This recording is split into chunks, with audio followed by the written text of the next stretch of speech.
예, 20년, 30년 전만 해도 사람과 사람이 만나면 주로 인사하는 내용이 뭐였는가 하면 식사하셨습니까? 그랬습니다. 지금 우리 젊은 친구들은 이 말을 이해 못할 겁니다. 20년, 30년 전만 해도 보통 사람들이 식사를 잘 못했죠. 여러분 좀 연세 드신 분들은 이 말이 무슨 말인지 알잖아요. 근데 지금 젊은 세대들에게 그 얘기를 물어보면 무슨 그런 인사가 있느냐고 막 그러지 않겠나 싶거든요. 그때 당시만 해도 밥을 먹고 산다고 하는 것이 굉장히 어려웠거든요. 우리가 지금 이렇게 주식으로 해서 밥을 먹는 이 밥을 특별히 지금 이 쌀밥을 먹는다는 자체는 불가능한 얘기였죠. 주로 주식들이 보리밥에다 쌀 조금 이렇게 해서 먹고 그것도 잘 먹은 거죠. 거기다 고구마, 감자, 그것도 없으면 밀가루를 해서 이렇게 그 수제비에서 먹고 그 칼제비에서 먹고 이랬잖아요. 이게 주로 주식이었습니다.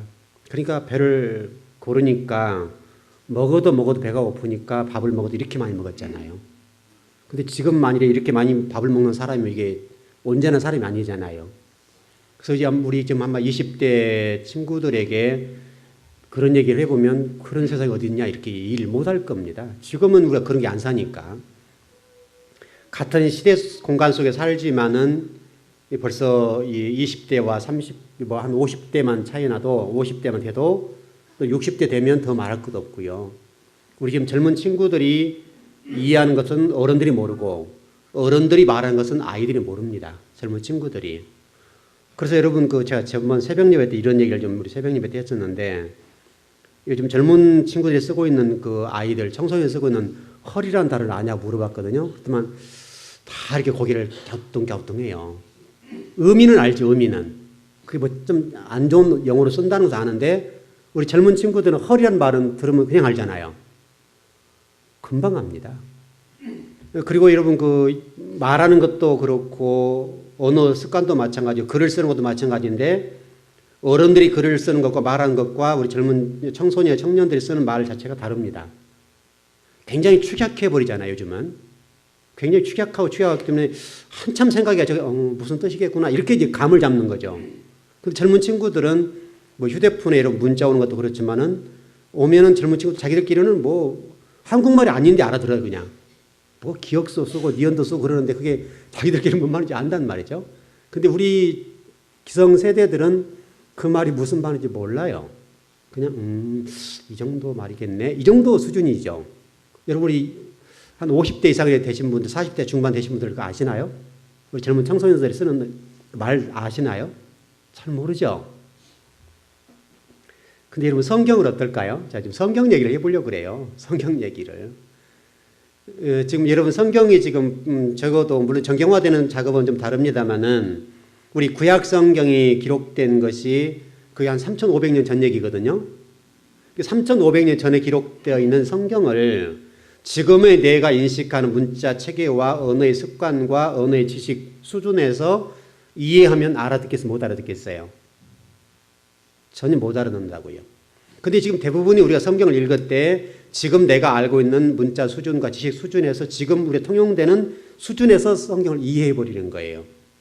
그래서 성경이 원래 우리에게 말씀하려고 했던 의도와는 전혀 다른 거잖아요. 전혀 못 알아들어요.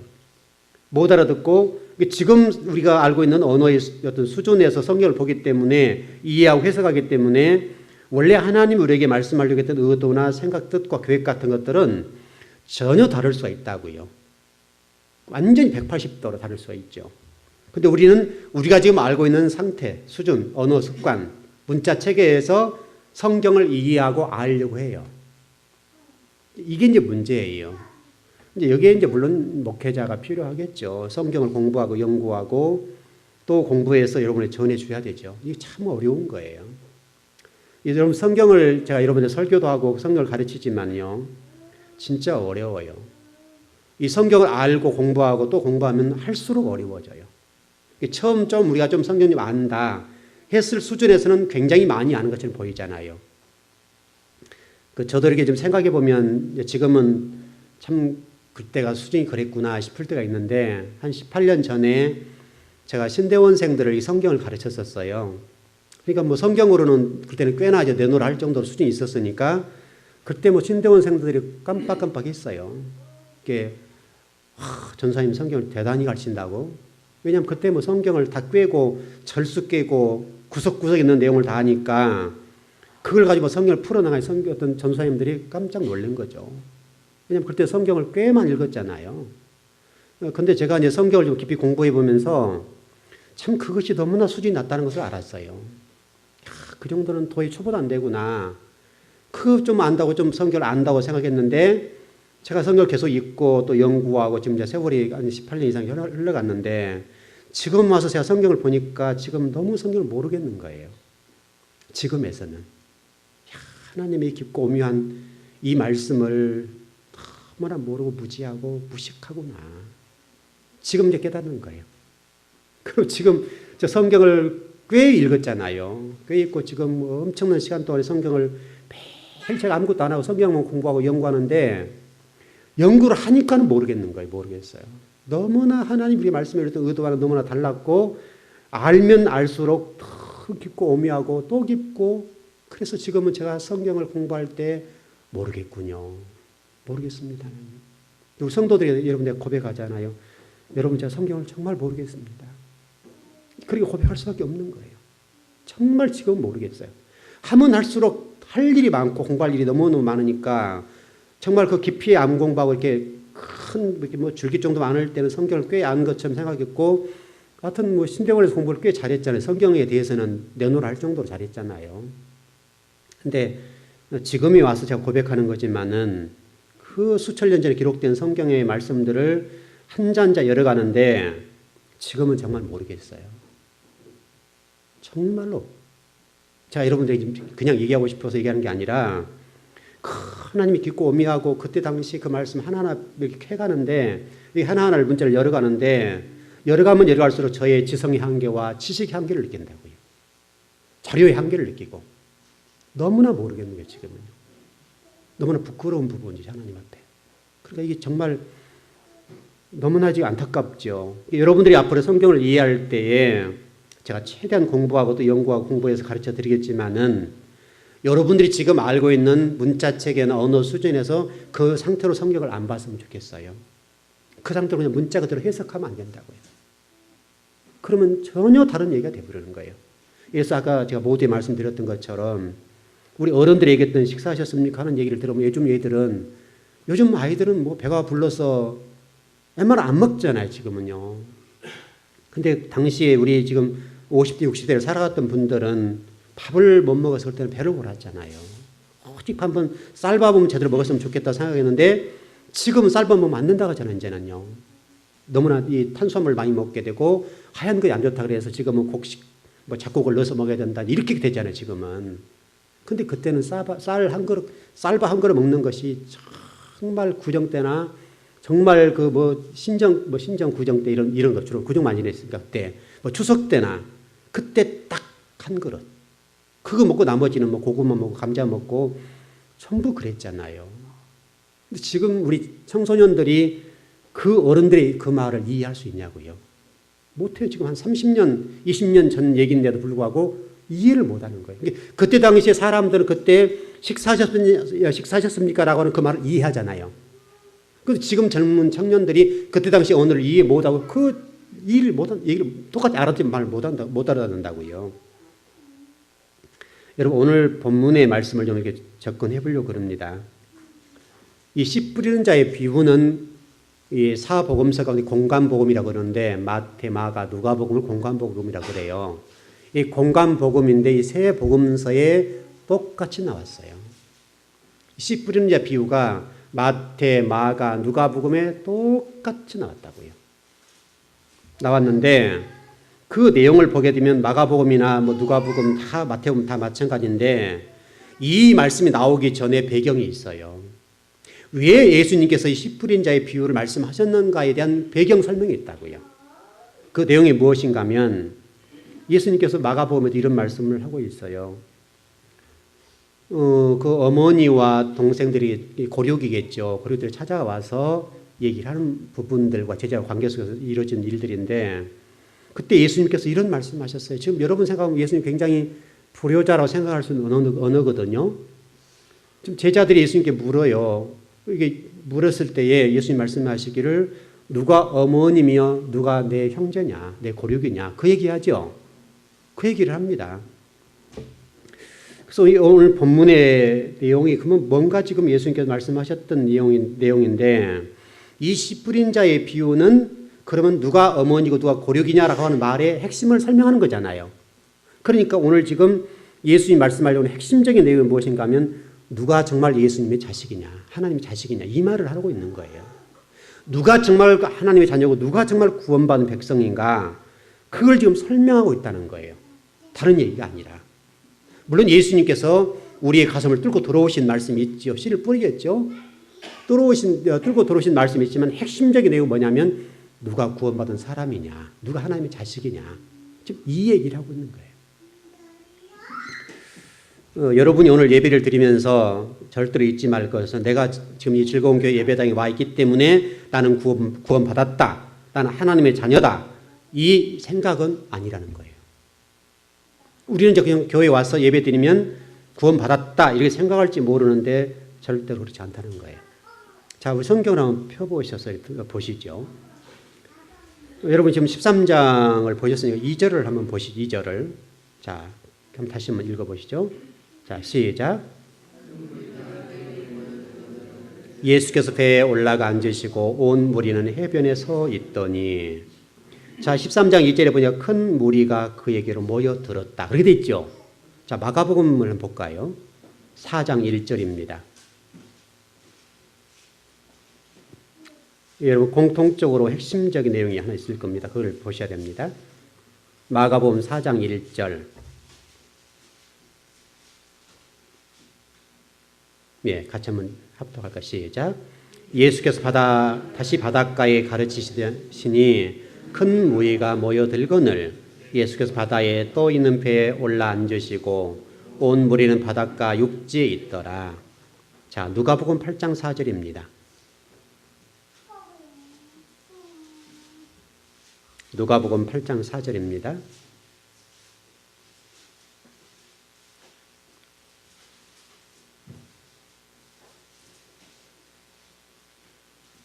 네, 한번 같이 한번 읽으십시오. 시작.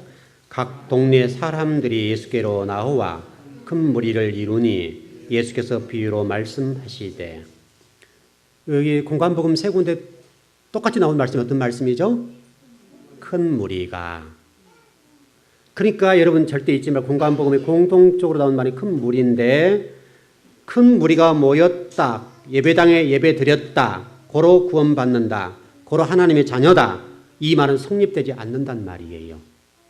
그러니까 여러분이 교회에 출석했기 때문에 나는 구원받는다. 나는 하나님의 자식이다.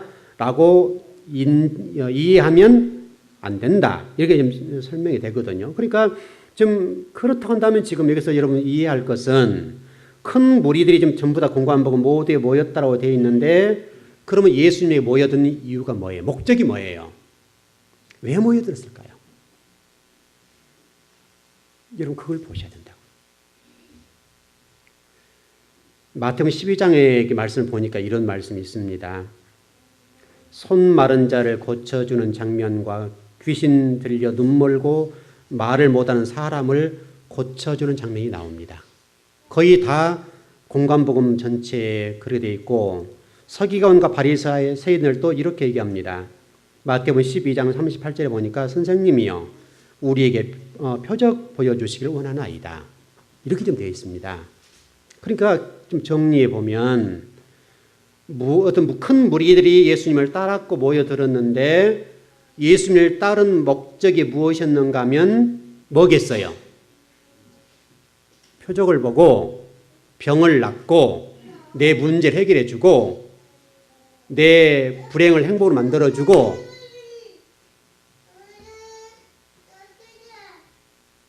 지금 여러분 교회에 다니는 많은 성도들이 이럴 수 있거든요.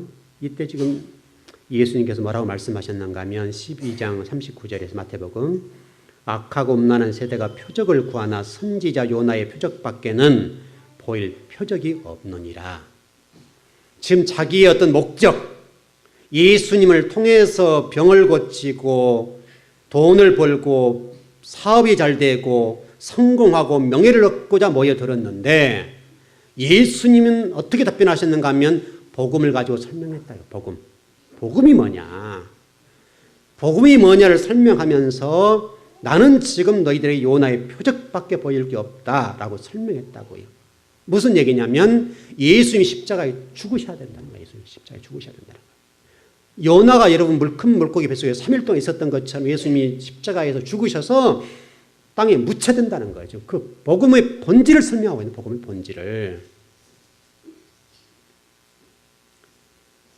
표적을 보여달라고 하고 병을 고쳐달라고 했을 때에 예수님은 십자가의 죽음을 설명하면서 복음의 본질을 설명한다는 것을 잊으면 안 됩니다. 마가복음에도 거의 비슷한 얘기입니다. 예루살렘에서 내려온 서기관들과 논쟁하는 장면 가운데 서기관들이 뭐라고 예수님 말씀하는가 하면 귀신을 쫓아내고 병을 고치고 문제를 해결하는 그 예수님에게 다가와서 서기관들과 바리새인이 하는 얘기가 뭐냐면 바알세불의 그 권세를 힘입어서 귀신을 쫓아낸 것 아니냐, 병을 고치는 것 아니냐, 이렇게 접근한다고요. 지금 서기관과 바리새인도 마찬가지로 따랐던 큰 무리들의 예수님이 따르는 목적이라고 하는 것이 세상적인 가치관과 세상적인 어떤 목적을 이루기 위한 것들이고 세상의 어떤 그 풍요와 문제를 해결하기 위해서 예수님을 따랐다는 거예요. 목적이. 여러분 제가 전번 우리 그 수요일 금요일 공부하면서 이런 공부를 조금 했을 겁니다. 창세기 1장에서 하나님이 분리시키는 작업들을 하셨죠. 분리를 시켰습니다. 궁창을 중심으로 위에 궁창과 아래 궁창을 나눴다 설명하고 이 땅을 나누고 뭇과 바다를 나누는 이 분리 작업들 하잖아요. 이 분리된 것들은 하나가 되면 안 된다고 제가 여러분 가르쳐 드렸거든요. 그러니까 지금 이 분리됐던 것들은 절대로 하나가 되면 안 되고 없어질 것들이란 말이에요. 시간 속에 들어왔던 물질과 모든 것들은 새하늘과 새 땅이 열리면 없어질 것들이에요. 시간이 없어지면서. 그런데 지금 예수님을 따랐던 모든 사람들과 바리새인과 서기관들은 갈라내왔던 그것을 하나 만들었다 이 말이죠. 분리해 놓은 것들을 쫓고 표적을 쫓고 창세기에서 이미 말씀해 놓은 것들을 지금 그 예수님의 백성들이라고 할까요? 또 서기관 바리새인들이 성경학자에 따르고 있다니까요. 여러분 하늘이라고 하는 이 궁창이라고 하는 것을 이해할 때 그냥 여러분 영어로 스카이라고 하잖아요. 아 이게 하늘이구나 이렇게 이해하면 안 된다고요. 오해 좀 이 부분 더 공부를 하겠습니다만은 하늘이란 말은 이런 말이에요. 이제 좀 들어가 보면 차원이 높은 곳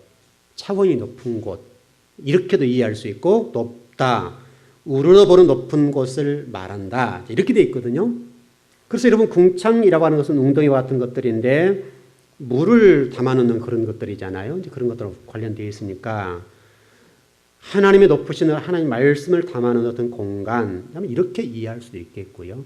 궁창을 중심으로 해서 위에 궁창과 아래 궁창이 나눠지는데 이 부분이 나눠지면서 이 아랫부분에서는 땅에 속한 말 또는 위에 속한 것은 하늘의 신령한 세계에 속한 말. 다시 설명하면 지금 예배를 드리고 있으면 똑같다는 거죠. 여러분 성경을 이해하는 똑같고 여러분이 성경을 이해하면서 땅의 관점에서 말씀을 이해하면 땅에 속한 말이 되어버리는 거죠. 그러나 여러분이 비록 우리 땅에 속해 있지만은 그것을 통해서 말씀을 통해서 위의 것을 보게 되면 위에 속한 말로 이해하게 된다는 거죠. 설교도 똑같죠. 목회자들도 지금 설교를 합니다만 설교할 때에 이 설교의 말씀이 똑같은 하나님의 말씀인데 그 기준치가 다를 수 있다는 거죠. 기준치가 땅을 중심으로 설교하게 되면 이것은 뭐예요? 아래 궁창이 되는 거예요. 땅에 속한 말씀이 되고 마치 이것이 싹군 목자 같은 말씀이 되어버린다는 거죠. 그러니까 위를 지향하는 신령한 세계의 말씀을 전해 주어야 그 말씀이 하나님과 하나가 된 것이니까 그것은 신비한 또는 신령한 세계에 속한 말씀 이렇게도 이해할 수 있다고요. 그런데 우리는 지금 너무나 성도들도 목회자들도 저도 마찬가지이겠습니다만은 주로 땅에 속한 쪽에 차원을 맞춰서 말씀을 전하게 되니까 하나님과는 분리됐던 것들이 하나가 돼서는 안 되는데 하나가 되려고 한다고요. 여러분 그 예수님께서 그 따르는 무리들을 향해서 아주 표독스럽게 말씀하신 말씀이 있는데 회개하라 독사의 자식들아 이런 말씀하신 적 있죠. 그런 말씀하신 적 있죠. 여러분 그게 무슨 말이에요? 독사의 자식이란 말이 어떤 뜻일까요, 여러분요? 독사의 자식들아. 독사가 누구예요, 여러분요? 마귀잖아요. 너희들은 마귀 자식이야. 그 말이라니까, 여러분요. 회개하라 천국이 가까웠다. 이 독사의 자식들아, 너 마귀 새끼들아. 이렇게 돼 있잖아요, 지금요. 여러분 잘 생각하셔야 됩니다. 여러분이 지금 어떤 예수님을 영접하지 못한 상태나 사단의 자식으로 있으면서 내가 지금 교회에 나왔기 때문에 나는 하나님의 자녀야라고 착각하고 나는 구원받을 것이라 착각하면 안 된단 말이에요. 심각한 얘기죠. 이렇게 되면 내가 예배당에 왔기 때문에 나는 구원받는다. 이건 절대로 있을 수 없는 얘기예요. 누가복음 7장에 보니까 백부장의 종을 고치는 장면이 나오는데 그때 이후로 또 예수님을 따랐던 큰 물이 있었다라고 되어 있단 말이죠. 바로 그 자리에 말씀이 떨어졌다 그 말이에요. 그들이 목적한 바가 인간적이고 세속적이고 땅의 것을 지향하는 무리들에게 말씀이 떨어졌다 그 말이죠. 좀 이렇게 얘기하면 될 겁니다.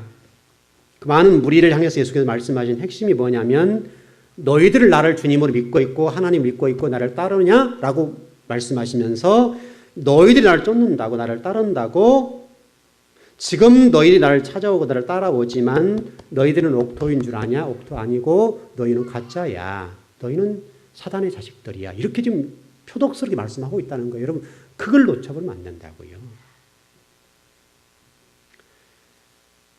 우리 교회의 만일에 이렇게 좀 생각해 보십시다.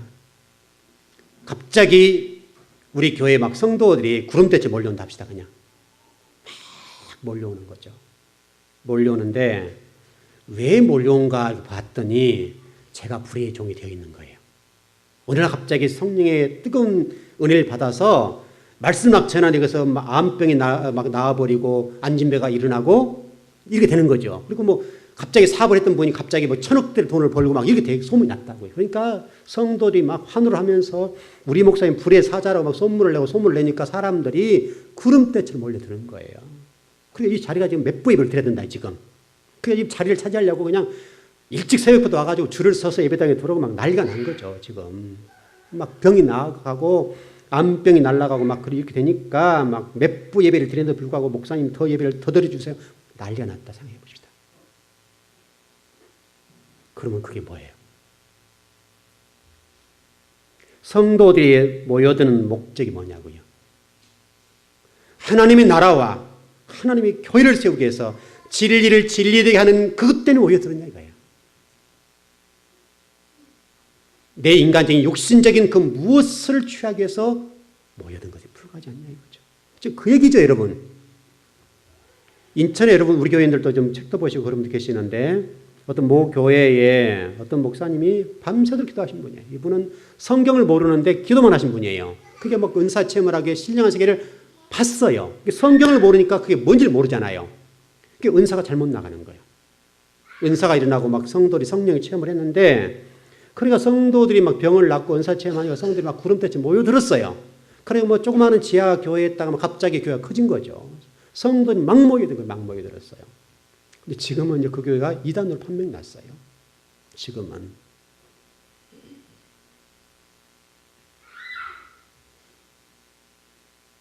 우리 교회가 만일에 지금 이 모여있는 여러분들이 한 1000명 된다 합시다. 그리고 2부, 3부, 4부, 5부 예배를 드린다고 했을 때에 과연 우리에게 모여든 목적이 뭘까? 손문이 우리 인간적인 무엇을 해결해 주었기 때문에 모여들었다면 가짜라는 말이잖아요.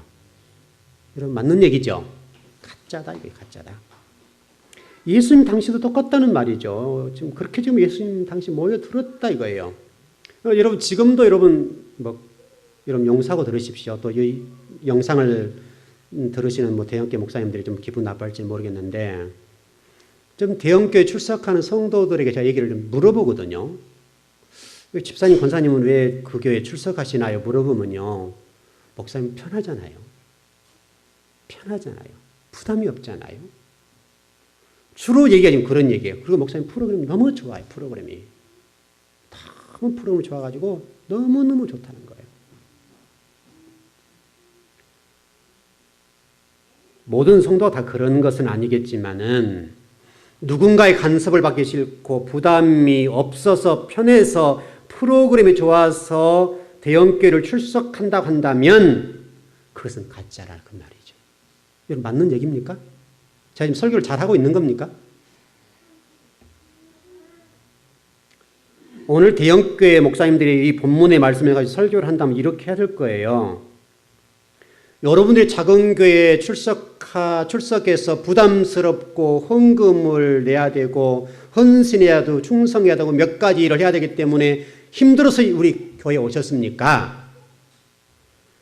또 성도들이 작기 때문에 이렇고 저렇고 뭐 봉사도 힘들고 이렇고 저렇고 힘들어서 우리 교회에 오셨습니까? 우리 교회 출석함으로 인해서 사업을 잘할 수 있고 인맥을 잘 형성할 수가 있고 우리 출석했기 때문에 여러분 사업장에 우리 교회 성도들이 많이 가진 물건을 팔아주기 위해서 오셨습니까? 만일에 그렇다면 여러분들은 가짜입니다. 여러분 교회로 돌아가십시오. 이렇게 설교를 해야 되지 않겠냐고요. 불행하게도 제가 지금까지 대형교회 목사님들이 꼭 나쁜 것은 아니지만은 이렇게 설교를 하는 목사님을 보지를 못했습니다. 마치 당신들이 능력이 많고 권세가 많고 대단해서 모여들어도 생각하게 되고 그리고 그 온 성도들이 어디서 왔느냐를 물어보지도 않아요. 어떤 교회에서 어떻게 왔느냐를 물어보지도 않아요. 무조건 지금 머릿수를 보면서 자기가 대단하다고 생각한단 말이죠. 그래서 환영합니다. 예수님의 이름으로 환영합니다. 잘 오셨습니다. 이렇게 얘기하지 여러분의 본 재단으로 돌아가십시오라고 설교하는 목사님이 우리 한국단에 있냐 이 말이죠. 저도 똑같을 겁니다. 만약 우리 교회가 그렇게 모여들었다면 저도 그렇게 설교를 해야 될 거다 이 말이죠. 저도. 그러니까 성도들이 그렇게 모여들면 목회자는 어떤 생각을 하는지 착각이라고 할 수 있겠는데 마치 당신이 능력이 있어서 모여든 걸 생각한다 이 말이죠. 제가 지금 여러분 설교가 비판적입니까? 한국교회 모습을 그대로 지금 제가 설교하는 거 아닌가요 혹시 여러분? 지금도 예배당에서 수많은 성도들이 구름다리 모여서 예배를 드리고 지금도 뭐 자리를 차지하기 위해서 앞다투고 뭐 주차라고 해서 뭐 난리를 치잖아요. 그렇게 와서 예배를 드리는데 그렇게 드리는 목적이 뭐냐 이 말이죠.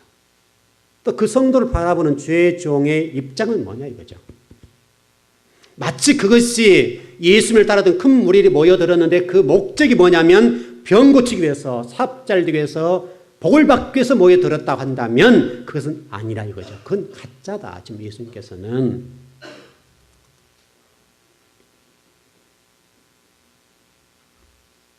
여러분들은 오늘 예배당에 무엇 때문에 오셨습니까? 내가 예배당에 왔기 때문에 우리 주님께서 복을 주실 것이라고 생각하고 오셨다면 그건 잘못됐습니다. 우리 교회도. 우리 좀 성경을 한번 읽어보십시다. 마태복음 13장이 오늘 본문이니까 10절에 15절 한번 읽어보십시다.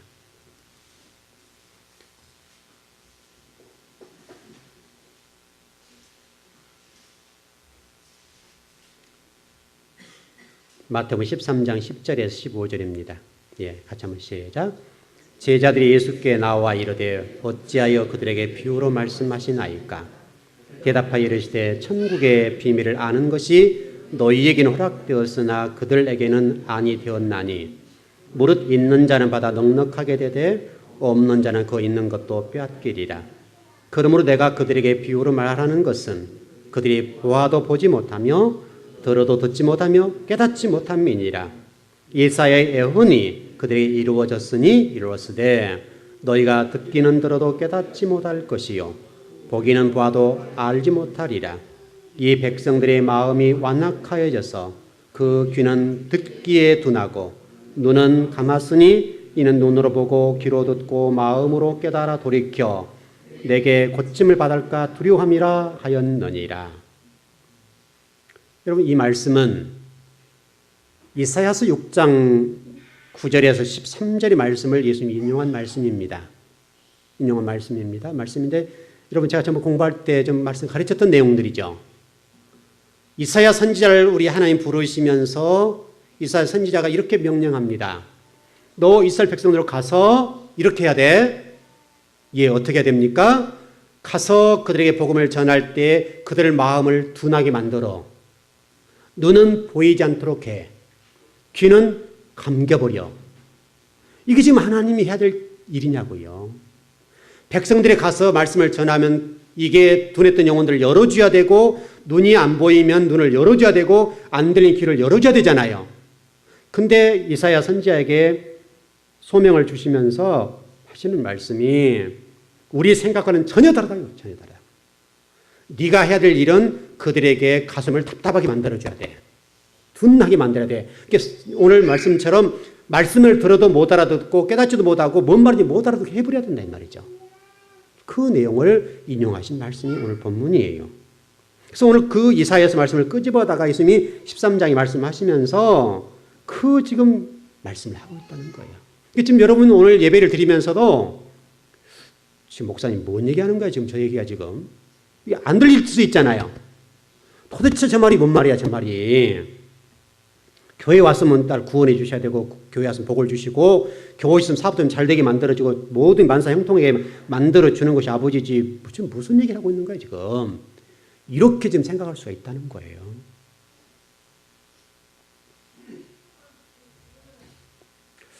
여러분 오늘 예배를 드리면서 좀 말씀이 여러분 영혼 속에 좀 들려졌으면 좋겠습니다. 정말 이게 심각한 말씀이구나. 하나님이 지금 예수님으로부터 말씀하신 말씀이 너는 내 자식 아니라고 하는 얘기는 심각한 얘기잖아요.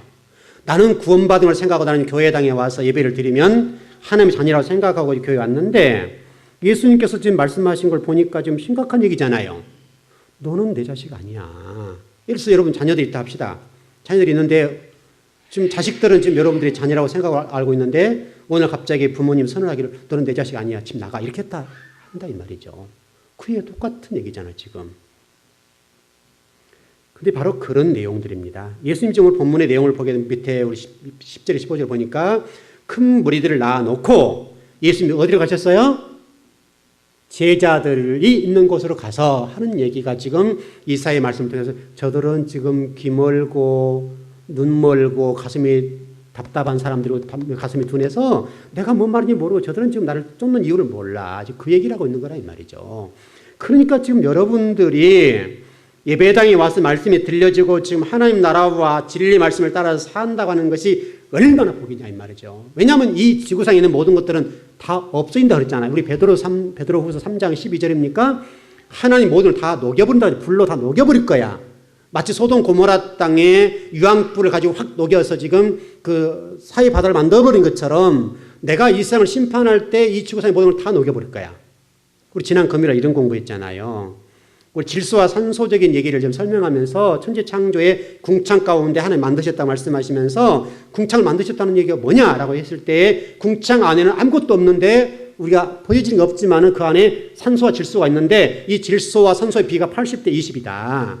80대 20인데 하나님이 우리 불심판하려고 하는 건 간단하다. 산소만 그냥 확 올려보면 끝나는 거예요. 불바다가 돼버린다. 1초 순간에 끝나버린 거예요. 그런데 지금 천지 창조부터 지금까지 하나님은 그 창조 시부터 지금까지 똑같이 끌고 가고 있다고. 똑같이. 그래서 하나님이 심판할 때는 산소의 양만 확 올려버리면 이 세상 불바다가 돼버린다는 거예요. 1초 순간에 끝난다는 거예요. 유황불이 내렸다는 말도 똑같잖아요. 하나님은 하실 수 있다니까요. 제가 좀 안타까워서 지난 금요일에 이런 말씀 드렸을 겁니다. 여러분 어떻게 들은지 모르지만 이 지구상에 불순종한 것은 딱 하나가 있다. 사람밖에 없다. 사람. 천지 만물을 창조한 해와 달과 별과 이 지구상에 모든 존재하는 모든 것들은 천지 창조 때부터 지금까지 하나님 말씀에 순종한다. 지금까지. 하나님이 창조해 놓은 그 질서대로 지금도 운행하고 있고 질서대로 순종하고 있다. 유일하게 불순종한 것이 있는데 인간이다. 인간.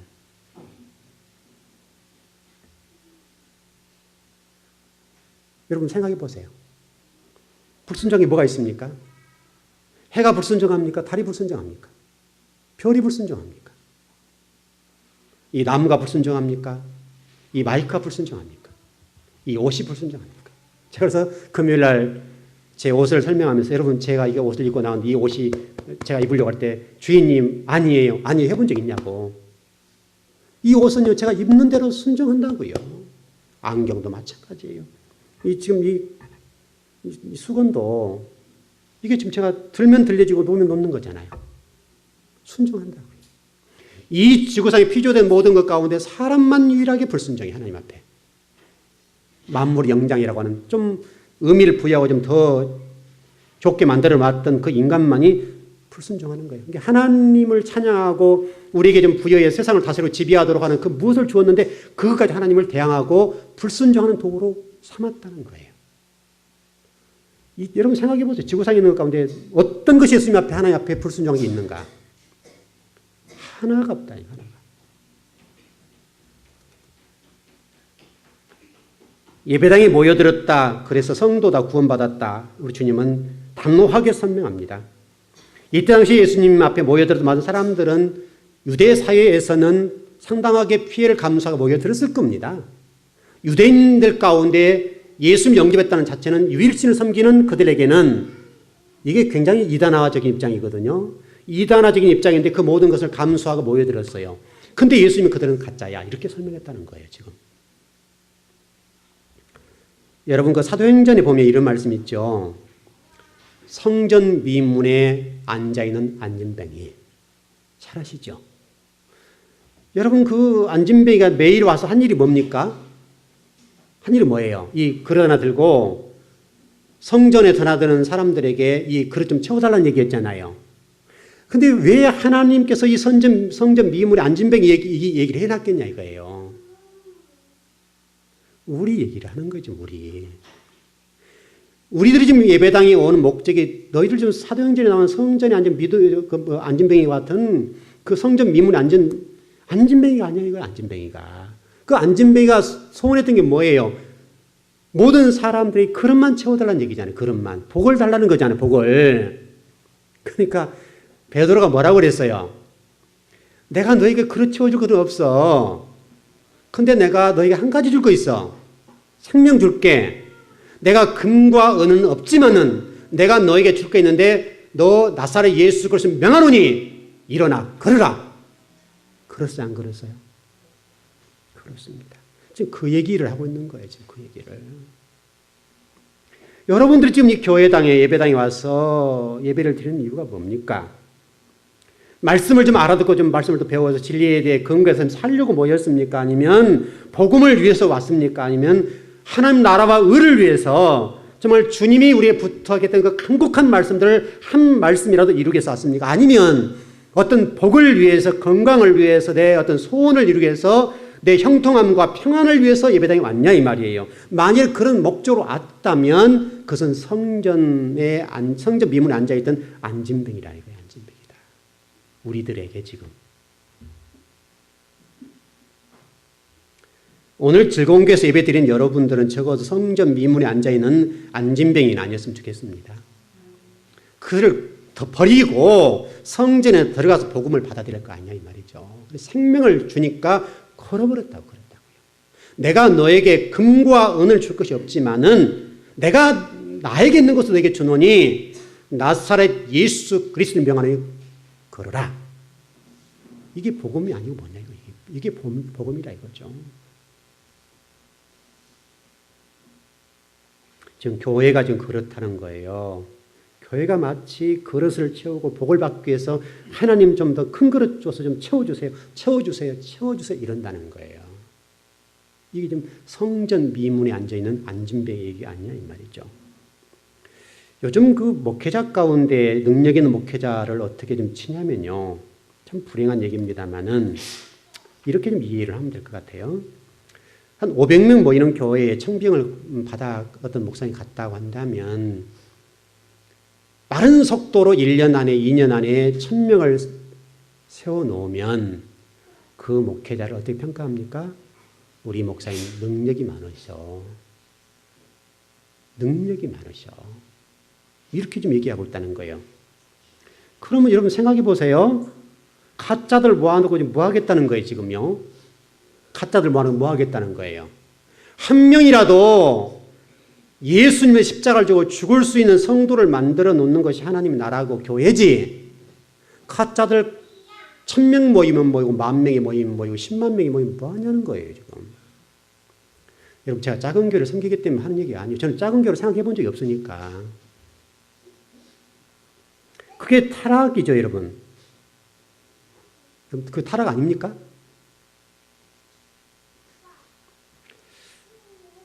제가 이 교회를 개척하면서 이런 얘기를 했었거든요. 하도 교회 때문에 성도들 때문에 속을 많이 썩혀가지고 우리 교회는 내가 면접에서 성도를 뽑을 거야. 그렇게 얘기한 적이 있습니다. 여러분 몇 분 아시죠? 우리 교회는 제가 면접에서 성도 뽑을 거야. 그래서 우리 교회는 여러분 교회에 와서 예배 드리면 계시지만 등록서 막 내밀에 안 내밀어요? 냅둬요. 등록하든지 말든지. 본인들이 좋으면 등록할 거고 본인들이 이 교회에서 생명을 걸어야 된다고 생각하면 할 것이라고 생각해서 안 내밀어요. 안 내미는데 어떤 분들도 그래요. 안 내밀면 나도 안 내민다고 또 그러고 내밀면은 뭐가 급하냐고 하고 꼭 그런 분도 있다니까요. 그래서 어떤 분들은 등록서를 내밀었다고 해서 가본 분도 있고 안 내밀었다고 해서 가는 분도 있어요. 또요. 그리고 어느 장단에 맞춰야 될까 이게요. 그래서 아예 우리 교회는 내밀지 말자 웬만하면. 그래서 이제 하나님이 이렇게 찍어주시잖아요. 찍어주시면 그때 가서 본인들이 결정할 것 아니냐 이런 생각해서 가는 건데 좀 결론적으로 정리를 해보십시다. 여러분 아담과 하와가 범죄한 이후에 하나님이 그에게 주신 선물이 뭡니까? 그들이 선물을 줬죠. 뭡니까 선물이? 뭐예요? 가시덤불과 엉겅퀴와 땀을 흘리는 것과 그 아내에게는 해사는 고통을 줬다. 또 하나 더 줬죠. 남편을 그리워하고 어떻게 남편이 오매불망이 빨리 들어오기를 기대하는 그거 줬잖아요. 그래서 여러분 창세기 읽어보세요. 창세기 3장 17절에 19절인데 좀 시간 있으면 읽어봤으면 좋겠는데 다 읽지 못하겠는데 여러분 읽어보십시오. 그래서 가시덤불과 엉겅퀴를 줬는데 그게 선물이에요. 그 심판이에요. 그 심판. 그 얘기가 지금 오늘 마태복음 13장 얘기 아니냐 이 말이죠. 지금. 여러분들이 교회에 오신 목적이 하나님에 대해서 알려고 하고 예수님에 대해서 알려고 하고 하나님 나라가 뭔지에서 알려고 하는 목적으로 오셔야 되지 성전 미문에 앉아있는 안진뱅이와 같이 그릇 채워서 복 주세요 하나님 더 주세요 더 주세요 또 주세요 더 주세요 이런 입장으로 왔다면 그것은 아니라는 거예요. 물론 하나님께서 여러분 주십니다. 여러분 하나님이 창세부터 지금까지 이 미물 가운데 하나님 창조해 놓은 것 가운데 나 내일 굶어 죽을 것이야 생각했던 미불이 있어요 없어요? 하나도 없어요. 사람만 유일하게 내일 걱정하지. 여러분 지금 이 지구상에 하나님 만들어 놓은 모든 피조물 가운데 굶어 죽겠네 하는 피조물이 없다니까요. 유독 하나가 있는데 사람이에요. 사람. 하나님 만드는 만물의 영장이고 하나님 형상과 모양을 닮은 유일한 그 사람만이 내일을 염려하는 거예요. 하나님 염려하지 말라는 거예요. 그래서 예수님께서 우리 복음서에서 뭐라고 그랬습니까? 야 공중 좀 봐라. 저 새 좀 봐라. 저 저기 들풀 좀 봐라. 쟤들이 굶어 죽을 염려한 적 있더냐. 내가 다 먹이고 입혀주잖아. 여러분 창세기를 잘 읽어보십시오. 읽어보면요. 모든 민물 가운데 하나님 창조한 것들은 친히 먹이시고 입히신대요. 생물까지도 공중에 있는 새까지도 땅에 있는 그 모든 짐승까지 하나님 먹이신다고 먹이신다고. 한번 잘 읽어보세요. 꼼꼼하게 읽어보세요. 우리가 지금 계속 창세기 공부해 가는데 유독 하나님의 형상 모양을 보면 사람만 굶어 죽을 염려한다니까요. 여러분 절대로 굶어 죽지 않아요. 그 염려하지 마세요. 좀 여러분 지금 은행 통장 잔고에 좀 없어도 오늘 주시면 족한 줄 아시라고요. 우리 마태복음에도 그런 말씀 있잖아요. 내일 일은 염려하지 마라. 내일 일은 내일이 염려할 거야. 그렇죠? 사람이 염려하는 말이 없단 말이죠. 내일이 염려하지. 네가 염려할 일이 아니야. 하나님이 염려한다. 하나님이. 여러분 믿으세요 그거? 여러분 혹시 오늘 쌀이 없어서 굶고 오신 분이 계시나요? 쌀이 없어. 나는 쌀이 없어서 굶어 죽었다. 목사님 저 지금 굶어 죽어요. 그런 분 있냐고요. 조금 물질적으로 궁색할 수 있겠고 또 때로는 가스도 끊길 때 있겠죠. 또 그것은 하나님 뜻이 있을 겁니다. 분명히 뜻이 있겠지만은 쌀이 없구나 먹을 것이 없어서 굶은 분 없다고요. 요즘은 다이어트하느라고 안 먹지.